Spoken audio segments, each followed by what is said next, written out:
Hi, hello viewers. Welcome to Moms and Mills Magic சமையல். இன்னைக்கு நம்ம பார்க்க போற சமையல் fish fry. எப்படி பண்றோம்னு பார்க்கிறதுக்கு முன்னாடி ingredients என்னென்னன்னு பார்த்தறலாமா?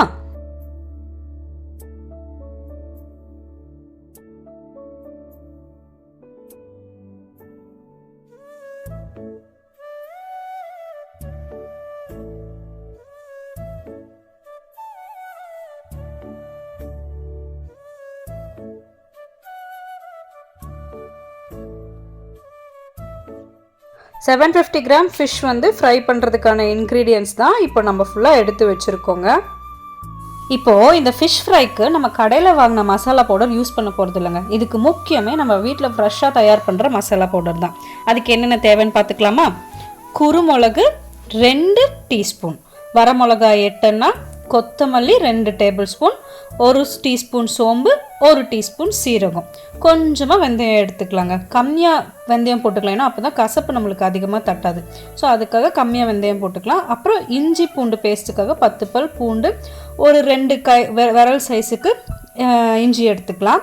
அதே மாதிரி இது கூட 1 டீஸ்பூன் மஞ்சத்தூள், ஒரு 2 டீஸ்பூன் காஷ்மீரி மிளகாய், 2 டீஸ்பூன் கார்ன்ஃப்ளவர் மாவு எல்லாத்தையும் எடுத்து ரெடியாக வச்சுக்கலாம். ஓகே, இப்போ ஃபஸ்ட்டு இஞ்சி பூண்டு பேஸ்ட் ரெடி பண்ணிக்கலாங்க. அதுக்கு இஞ்சி பூண்டை மிக்ஸி ஜாரில் போட்டு நல்லா ஃபைன் பேஸ்ட்டாக ரெடி பண்ணி வச்சுக்கலாம். இப்போ அடுத்தது நம்ம மசாலா ரெடி பண்ணலாமா? அதுக்கு ஒரு கடாய் எடுத்து அடுப்பில் வச்சுக்கணுங்க.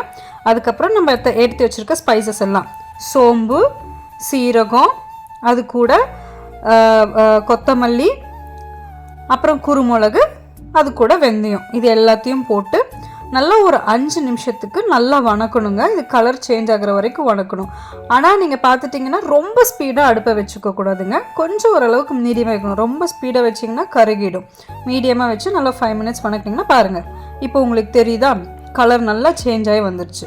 ஸோ இப்போ இந்த ஸ்டேஜில் இந்த ஸ்பைசஸ் எல்லாத்தையும் எடுத்து நம்ம தனியாக ஒரு பிளேட்டில் கட்டி வச்சிடலாங்க. இப்போ அடுத்தது நம்ம என்ன வணக்க போகிறோம்னா, அதே கடாயில் வரமிளகா நம்ம 8 எடுத்து வச்சுருக்கோம்லங்க, அதையும் போட்டு வணக்கிடலாம். அதுக்கு 5 நிமிஷம்லாம் வேணாங்க, ஒரு 2 நிமிஷம் நல்லா வணக்கினாவே போதும். இதுவும் நல்லா சூடாகி வணக்கினதுக்கப்புறம் இதையும் அந்த ஸ்பைசஸ் கூட தனியாக எடுத்து வச்சிடலாங்க. இப்போ இந்த ஸ்பைசஸ், இந்த வரமிளகா, இது எல்லாத்தையும் ஆற வச்சு மிக்ஸி ஜாரில் போட்டு நல்லா ஃபைன் பவுடராக நல்லா போட்டு மிக்ஸி ஜாரில் நல்லா பவுடராக அரைச்சி எடுத்துக்கலாங்க. இப்போ பாருங்கள் எப்படி ஃபைன் பவுடராக அரைச்சி வந்திருக்குன்னு மட்டும் பாருங்கள். பார்த்தீங்களா, நல்லா நைஸாக எப்படி வந்திருக்குன்னு பாருங்கள். ஸோ இந்த மாதிரி ஒரு நைஸாக இருக்கணுங்க, நல்ல ஃபைன் பவுடராக இருக்கணும். இப்போ இதை எடுத்து தனியாக வச்சுக்கலாங்க. இப்போது இந்த பவுடர் கூட நம்ம எடுத்து வச்சுருக்க கார்ன்ஃப்ளவர் வந்து 2 டீஸ்பூன் எடுத்திருக்கேன் கிறிஸ்பினஸ்க்காக. அது கூடவே லைட்டாக மஞ்சள் பொடியும் போட்டு, அதாவது அது 1 டீஸ்பூன், அது கூட காஷ்மீரி மிளகாங்க, இது கலர் கொடுக்கறதுக்காக இந்த காஷ்மீரி மிளகாய், இது கூடவே நம்ம அரைச்சி வச்சுருக்க இஞ்சி பூண்டு பேஸ்ட், இது எல்லாத்தையும் போட்டு நல்லா மிக்ஸ் பண்ணிக்கணுங்க. நல்லா கலந்து வர மாதிரி மிக்ஸ் பண்ணிக்கணும். கூட உப்பு சேர்த்துக்கணும். உப்பு பார்த்திங்கன்னா கொஞ்சம் அதிகமாகவே சேர்த்துக்கோங்க எப்பவும் இருக்கிறத விட, ஏன்னா மீனில் வந்து உப்பு அதிகமாக பிடிக்கும். நீங்கள் கரெக்டாக இருக்குன்னு விட்டுட்டிங்கன்னா அதோட டேஸ்ட் ஃப்ரை பண்ணி வரும்போது கம்மியாக இருக்கும். அதனால் கொஞ்சம் நம்ம எப்போ விட அதிகமாக உப்பு சேர்க்குறது நல்லது.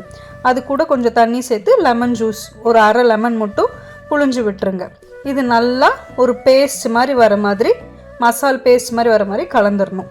ஓகே, இப்போ ஃபிஷ் எடுத்து அப்படியே மேலேயும் கீழேயும் அந்த மசாலா அப்ளை பண்ணி விடணுங்க. இப்படி எல்லா ஃபிஷ்ஷுக்கும் அப்ளை பண்ணி ஒரு 1 hour, நல்லா ஒரு 1 hour நீங்கள் வந்து ஃப்ரிட்ஜ்லையோ இல்லை ஃபேன் கடையிலையோ இல்லை வெயிலையோ, பட் 1 hour நல்லா மேரினேட் பண்ண விடுங்க. அப்போ தான் அந்த மசால் வந்து ஃபிஷ்ஷில் வந்து உள்ளே இறங்கும். இப்போ 1 hour மேரினேட் ஆகிடுச்சுங்க ஃபிஷ்ஷு. பார்த்திங்கன்னா மசாலா உள்ளே நல்லா இறங்கியிருக்கு, பார்த்தாலே தெரியுது. இப்போ ஃப்ரை பண்ண போயிடலாமா? சரி, இப்போது கடாயை எடுத்து வச்சுக்கலாம். ஃப்ரைங் பேன் இல்லைன்னா கடாய் ஏதாவது அடுப்பில் எடுத்து வச்சுக்கலாம். அதே மாதிரி ஆயில் வந்து நான் சமையல் எண்ணெய் யூஸ் பண்ணுறேங்க.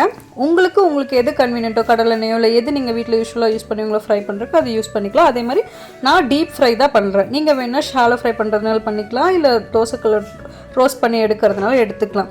நம்ம யூஸ் பண்ணியிருக்க ஸ்பைசஸ் எல்லாம் பார்த்திங்கன்னா டைஜஷன் இஷ்யூ வராதது தான். அதனால நம்ம டீப் ஃப்ரை பண்ணுறதை பற்றிலாம் ரொம்ப கன்ஃபியூஸ் பண்ணிக்க வேணாங்க, தாராளமாக டீப் ஃப்ரை கூட பண்ணிக்கலாம். ஸோ இப்போது 2 ஃபிஷ்ஷாக எடுத்து ஃப்ரை பண்ணி பார்க்கலாம். இப்போ வந்து எண்ணெய் நல்லா சூடானதுக்கு அப்புறம் தாங்க ஃபிஷ் போடணும். ஆனால் ஃபிஷ் போட்டதுக்கப்புறம் ஃப்ளேமை மீடியமில் வச்சுக்கோங்க. ஒரு 5 to 10 minutes மீடியமில் வச்சு ஃபிஷ் ஃப்ரை ஆகணும். ஒரு 4 வாட்டி முன்னாடியும் பின்னாடியும் நல்லா திருப்பி போட்டு எடுங்க. கொஞ்சம் கொஞ்சமாக தான் கலர் சேஞ்ச் ஆகும். ஸோ இப்போது நல்லா பார்த்துட்டிங்கன்னா திருப்பி போட போட அப்படியே கலர் சேஞ்ச் ஆகிட்டே வரும். ஸோ ஒரு ஆயிலோட அந்த சலசலப்பெல்லாம் அடங்கினதுக்கப்புறம் பார்த்துட்டிங்கன்னா ஃபிஷ் நல்லாவே கலர் சேஞ்ச் ஆயிடுச்சுங்க. ஸோ இதை எடுத்து தனியாக வச்சுட்டு இனி அடுத்து இருக்க ஃபிஷ்ஷையும் இதே மாதிரி இதே மெத்தடில் கொஞ்சம் மீடியம் ஃப்ளேம்லேயே வச்சு ஃப்ரை பண்ணி எடுத்துக்கலாம். நம்ம வீட்டில் ஃபிஷ் ஃப்ரை ரெடிங்க, வாங்க சாப்பிட்லாம். ஸோ இதே இன்க்ரீடியன்ட்ஸ் யூஸ் பண்ணி நீங்கள் எல்லோரும் உங்கள் வீட்டில் கண்டிப்பாக இந்த டிஷ்ஷை ட்ரை பண்ணுங்கள்.